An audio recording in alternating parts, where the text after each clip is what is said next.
Je trouve que c'est une excellente idée d'avoir des trams en France et à Marseille aux couleurs de l'Europe, dans le cadre de cette semaine européenne, parce qu'effectivement l'Europe investit sur les transports, sur la mobilité, notamment la mobilité verte, justement, dans le cadre de notre pacte vert. Et le tramway est un dispositif important pour les populations, où l'Europe peut participer.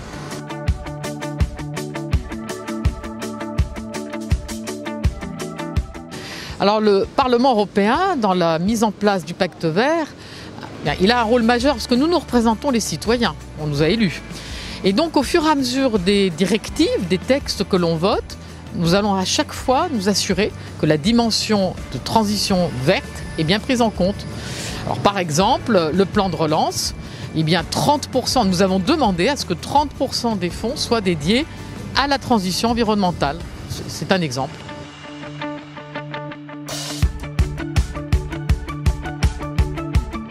J'ai un exemple en tête qu'on a voté au Parlement, le fonds de juste transition qui concerne les Bouches-du-Rhône, donc Marseille, enfin en tout cas la région et le département. On va aider les salariés avec des fonds européens à se reconvertir, par exemple dans la centrale à charbon de Gardanne, parce qu'on sait que si on veut aller vers une économie décarbonée, on va devoir arrêter la production de charbon. Donc on va aider les salariés avec des fonds européens à se reconvertir vers de nouvelles compétences, de nouveaux métiers.